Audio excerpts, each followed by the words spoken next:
Hey guys, welcome back to the Boxing Deep Dive channel.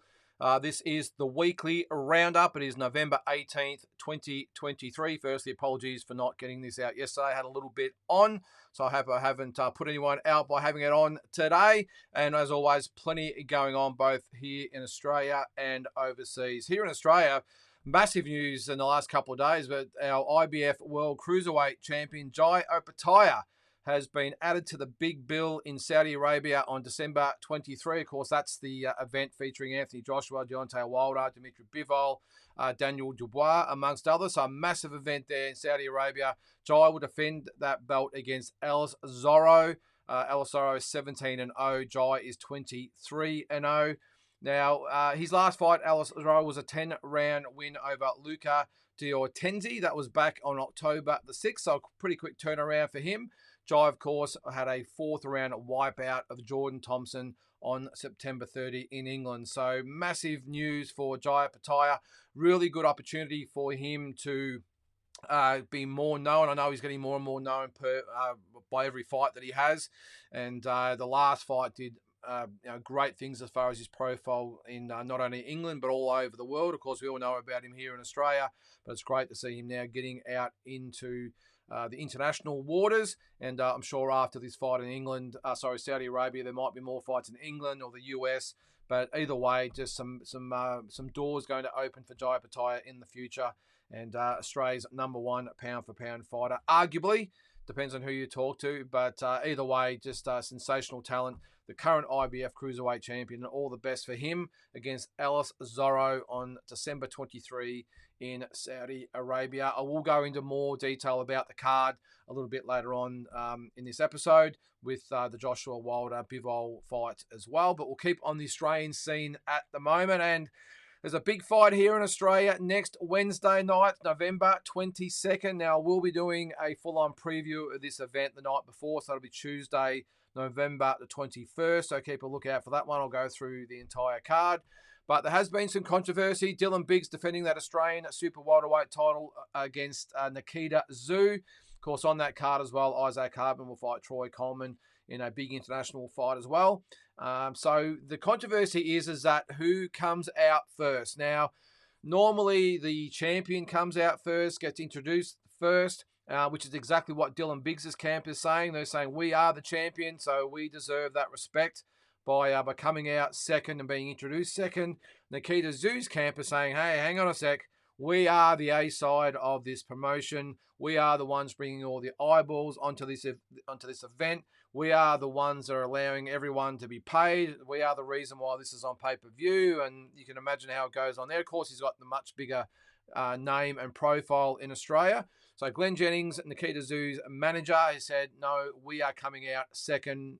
Not even an issue. Brendan Smith, who is Dylan Biggs' manager and trainer, is saying, well, we're the champions, so we're going to come out second. So a little bit of back and forth between the two. I did actually do a Instagram poll on that platform in the last day or so, and we had about 150, 170 or something people that actually voted on it, and 75% of those people that voted suggested that Dylan Biggs should come out second and be introduced second as the champion. So we'll see what happens there. I'm sure there'll be a little bit of toing, froing back and forth, but I've got to say, if I was asked an opinion of what will happen, I think I'm not quite sure what the negotiations will be, but I'm pretty confident that Nikita Tszyu will come out second and be introduced second. Now, do I agree with it or not? Not quite sure. I can see arguments on both sides, but I think what will happen, Nikita Tszyu is no limits man. He is the A side, as I said. So I just think no matter, there'll be some sort of negotiations and he will come out second. So interesting there. Make sure you check it out if you're a fan of Aussie boxing or these guys and want to check this fight out. It's on Main Event and KO Wednesday the 22nd November from Newcastle. You can get that live for $59.95. So pretty good value for a pretty good night of boxing. Let's go back a week to November 11th. It was the Ace Boxing Show at the Southport Sharks up in Queensland. Luke Modini with a very impressive first-round knockout of Benoit Huber. He put Huber down twice in the fight, once with just a devastating right hook. He moved to 11-0 with 9 KOs. Huber dropped to 9-4 with 6 KOs. Look, I'm not going to say Huber was, let's say it, world title material. But end of the day, he's an international opponent. You have to start somewhere as a young fighter. And I thought Luke Medini handled it very, very well and got the knockout. And I'm sure they'll step him up in the next few fights. So I'm thinking about 4 or 5 fights. You might see Luke Medini jump in and fight a top sort of 15 to 20 ranked contender. But either way, a big future for Luke Medini in the cruiserweight division in what a stacked division in Australia. So all the best to Luke going forward. Also on that card, Bryce McLaughlin moved to 6-1 with a first round knockout of Nathan Watson, who dropped to 10-3. Jalen Tate moved to 14-0 with a very impressive 7th round stoppage over his Kazakhstan opponent. I won't try and mention his name. His last name's Giensi. Can't pronounce his first name. I'm pretty hopeless with that sort of stuff.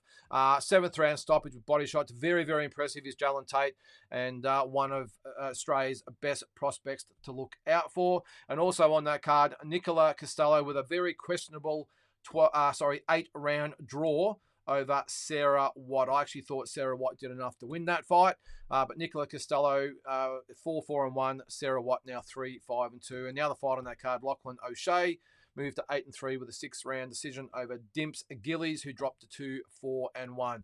Now, big fight happening not this weekend, but the one after is Australia's Desley Robinson. Now, she's going to fight Lani Daniels in Whangarei, New Zealand at the Mackay Stadium over there for the IBF female light heavyweight title. Desley Robinson 5-1. Lani Daniels 9-2-2.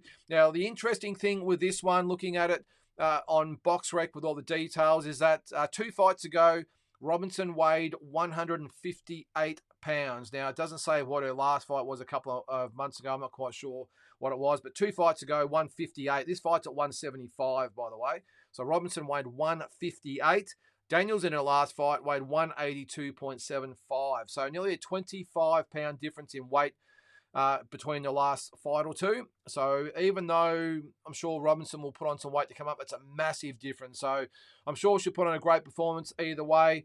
Should be great for the Aussie versus Kiwi rivalry. And let's hope Desley Robinson brings that belt home. I'll cover that a little bit more in next week's episode. Another Aussie that's looking to make history is Alex Winwood. Now, he's fighting Filipino Chris Ganoza on December 1 at the Metro City nightclub in Perth. Winwood is 3-0. Ganoza is 20-5, so a big step up for Alex Winwood. But what makes this even more exciting is that the WBC have mandated that this is an official eliminator.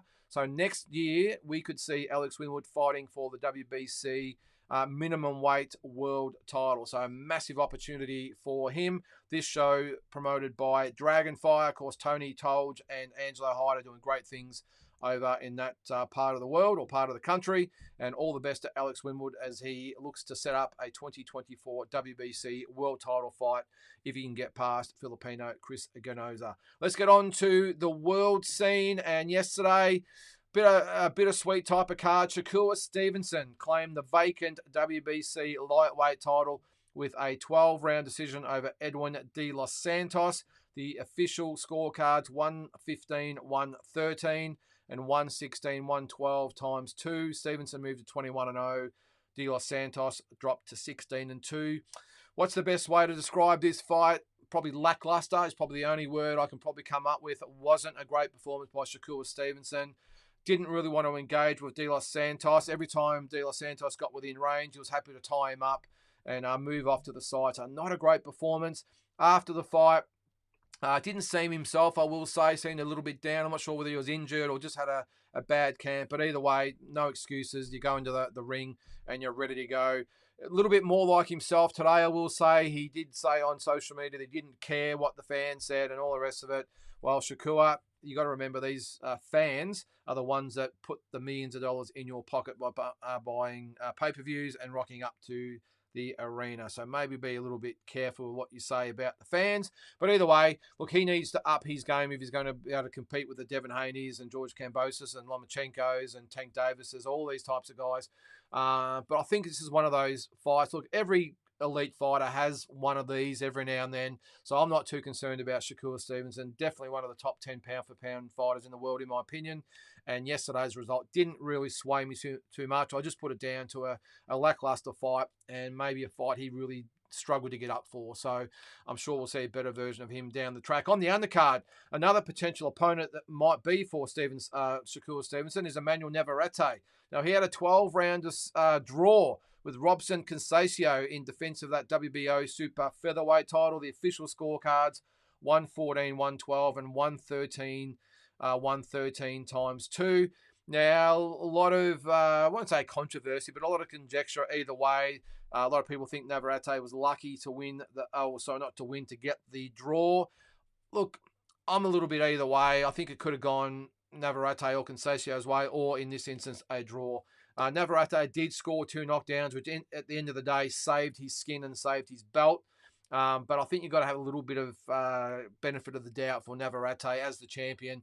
A few close rounds in there, so I'm not too bad with it, although I wouldn't argue with anyone that did say Conceição deserved to win the belt. But either way, Navarrete will move on, and as I said, he could be a potential opponent for Shakur Stevenson as well. On the undercard of that fight as well, Australian Jackson Murray, the big heavyweight, scored a very decisive 6th-round decision over Steven Torres. He dropped to 6-1-1. Jackson Murray moved to 6-0. All 3 scorecards, 60-53 with a knockdown as well. So really impressive performance by Jackson Murray. Still a long way to go, but big white heavyweights can fight, earn the big bucks overseas. So good luck to him in his future endeavours, and a really good performance to go over there on a big card and perform the way he did. So good stuff for Jackson Murray. Getting back to the Jai Pattaya card on December 23 in Saudi Arabia, the big fights on that card. Anthony Joshua, 26-3, will fight Otto Wallin, who's 26-1. The only loss was against Tyson Fury. So that should be a big fight there. On the undercard on that as well, or on the same card, Deontay Wilder, 43-2-1. He will fight Joseph Parker, another former champion, 33-3. Dimitri Bivol, 21-0, will fight Lyndon Arthur, who's 23-1 in defense of his WBA light heavyweight title. And Daniel Dubois will fight Jarrell Big Baby Miller, who's 26-0-1 as well, amongst other fights on that card. So really, really good card. I'm looking forward to it. It's probably not the card we all hoped for. I think we all were hoping for Joshua versus Wilder, and who cares who else is on the card. That was the fight we really wanted to see. But I think, considering there's been hiccups with negotiations and the time of year that we're in, I think they've actually done pretty well to scrape this quality of card together so close to Christmas. Of course, it's only 2 days before, so not too bad. And the fact that whatever you think of those top 2 fights on the bill, I think the fact Jai Pattaya and Dimitri Bivol on that card will be, and I even like the Dubois Miller fight as well. So that'll be December 23 in Saudi Arabia. Now, speaking of big heavyweight fights, the biggest one of all has been officially signed, sealed, and delivered. Tyson Fury, the Gypsy King, 33-0-1. Will try and unify the world title against Alexander Usyk, who's 21-0. The Ukrainian, that'll be on February 17th in Saudi Arabia. They had their official press conference yesterday. Tyson Fury doing his best to try and hype up the event. Struggled a little bit to engage with Alexander Usyk, who of course doesn't speak English well at all. So it's pretty much going back and forth with the interpreter. So it's going to be a little bit difficult with the build-up, I will say. Tyson Fury loves a bit of back and forth. He's going to struggle in this area. So it'll be interesting to see what they can come up with as far as some storylines to help promote the event. Look, the fact that it is for the undisputed heavyweight championship of the world will be enough in itself to sell the fight. We're not really worried about that. But I think the promoters are going to need just a few little things to hopefully keep it in the headlines leading up to that fight. And I'm sure Tyson Fury will do his absolute best to keep the one-liners coming and keep the event in people's, or the forefront of people's minds. Now, one other fight that may be taking place early in 2024, it is Teofimo Lopez and Ryan Garcia. Now, there's been talk that this fight might happen in February. I doubt it. Garcia's got a fight next month, so I'm not sure he'll back up only 8 weeks later, especially after only having fought once this year. So I think that will probably be more mid next year in 2024. But no matter when it happens, I think Teofimo Lopez and Ryan Garcia will be a massive fight, and looking forward to that one if and when it does take place. Now, one thing we always like to finish on a lighter note or with a joke or whatever. Not sure whether this is something or this is a joke or something to actually be worried about going forward. We've had, or the first case that I can sort of see in recent times or at all, where a female boxer has refused to enter the ring in a tournament in Quebec, Canada, because she found out at the last minute that her opponent was in fact a transgender opponent. Now, the details are the boxer in question is actually a doctor. Her name's Katia Bissonette. She's from Canada. She refused to step into the ring with the transgender Maya Walmsley. Now, she's an or he, she, they, them, whatever you say these days, is an Australian. She's been over there for a couple of years. This would have been her first fight as a female. Now, the event was in Victoriaville, Quebec, held by the Quebec Boxing Federation.